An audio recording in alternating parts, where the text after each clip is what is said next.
Hey, welcome! So in today's video, I'm going to tackle the much debated question: should Yena from Izone join Everglow after Izone effectively disbands after their 2.5-year contract? Now, I'm not gonna lie, when I first heard this as a possibility, I kind of thought it was a joke. I thought it was a little weird that someone could join just like an already established group like this without it being like a predetermined factor when you created the group, kind of like, after school. There are just some groups that don't have a set number of members or a permanent number of members from the beginning, but Everglow, to me, never really gave a hint that that would be the case. So let's talk about that. Actually, I'm going to stop you right there to remind you to subscribe, like, comment, and share this video with your mom, guardian, parent.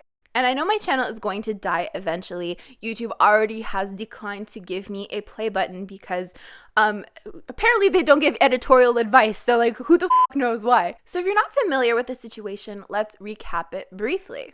Yena is part of a temporary group called Izone, and they have a contract of 2.5 years. And this group was created through a TV show called Produce 48. So basically you have a bunch of trainees from a bunch of different companies who come into this survival type show to then debut in a group. It was kind of rigged, but we'll get into that later. So if you didn't know, Yena is from the same entertainment company as Everglow. And there's a rumor going around and it has not been confirmed. Hence why I called it a rumor.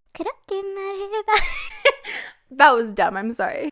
There is a rumor going around that after Izone disbands, because they will inevitably disband because they are a temporary group, kind of like IOI. And so when that happens, some people are saying that she would join Everglow's lineup since she was part of the original lineup for the group anyways. So what is the issue with this really? First of all, Izone has a controversy kind of looming over their heads at the moment, and that is the Mnet rigging situation. As we know, the votes for these produce series were manipulated, so the final lineup for Izone could have been very different.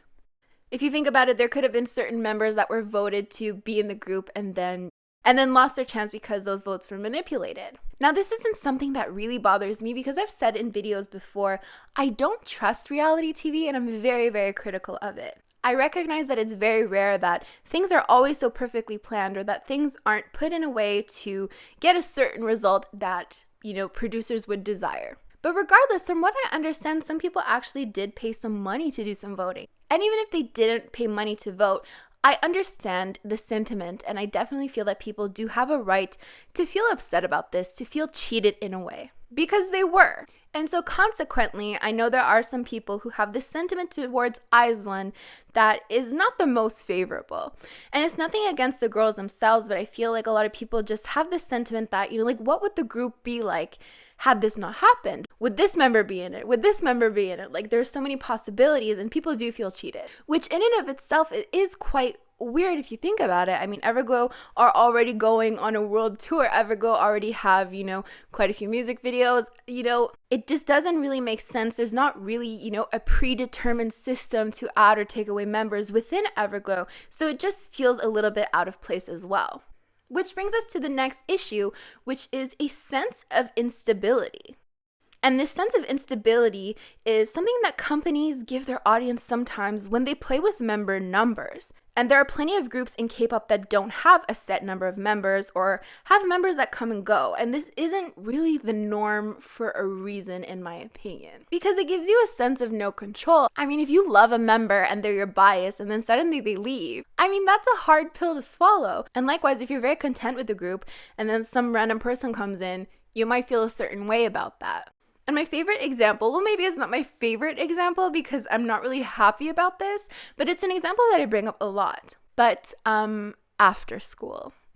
Nothing against Kahi's rap in Bang Bang, but Becca's absence just hits differently, However, to avoid making this video too negative, let's talk about some positivity that could come from this. Groups that have an even number of members tend to have choreographies that cover one member to center another one. And I made a video about this for Blackpink.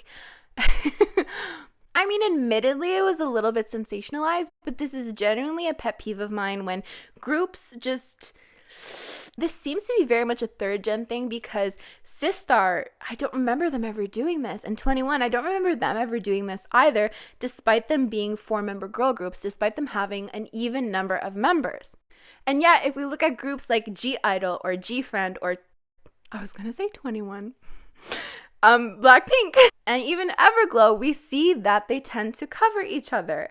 And maybe this is just like a girl group dynamic. I don't see it too often in boy groups. Like ATEEZ has 8 members and sometimes they cover each other, but it's not as prevalent.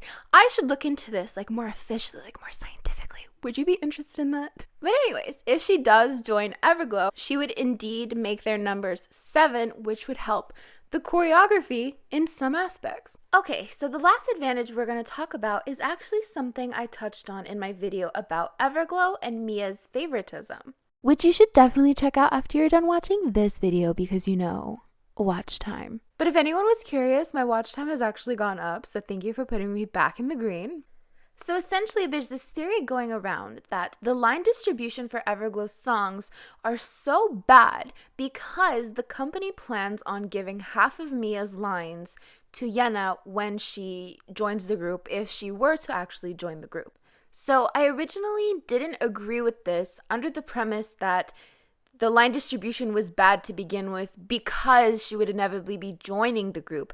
However, I can definitely be on board with the fact that if she were to join the group, that the line distribution may improve. I'm not too sure though, because if the line distribution is shit to begin with, I'm not entirely, of the mindset that it would improve by adding another member. In fact, I think it could potentially go downhill if you add another member.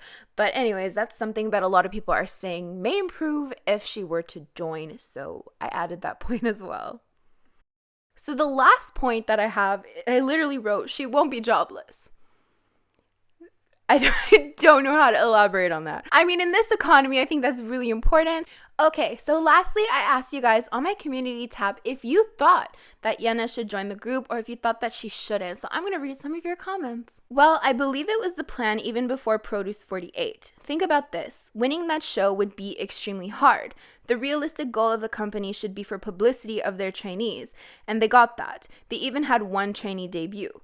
So I don't think has another plan for Yena other than Everglow, and it is the realistic choice for the company. Mia's lines will be reduced. Yena might have half of her current lines. It's an obvious move from the company given that she has a bigger exposure than Mia. It would be a good move and also a big leverage for the group. I think Yena will get lots of hate if she joins Everglow, like how Yeti gets lots of hate since she joined Red Velvet later. That's a really interesting point. So I think actually Yeti is a good example of this happening in the past.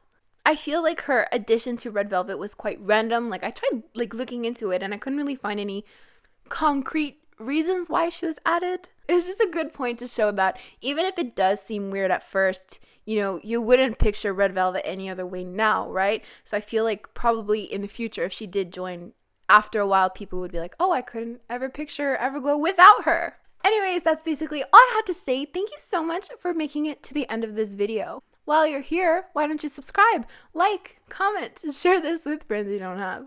I am a little bit bummed about my silver play button. They weren't really clear. I asked them if it was the type of content that I produce or if it's because of the copyright claims, and I was told that it would be better if I got my copyright claims down to 0. So I had probably 21 copyright claims and I reduced it down to 3, but I just have a hard time letting go of those 3. It's my all Blackpink dances are the same, part 1, part 2, and all BTS dances are the same, but that one I don't think it really has a claim. It's kind of, anyways, it's complicated. So I can reapply for the silver play button in 90 days. But I don't know if I want to let go of those videos. I feel like I would have to delete them. But if I delete them and then reapply and they're like, no, bitch, it's your content that is the issue, not the copyright claims, then I would have deleted it for nothing. Because they're really unclear and they can't give you editorial advice. Sorry, Jarek, whatever the fuck. But anyways, I will see you guys next time. And no, I'm not unblocking Markley Spears from Twitter. Bye.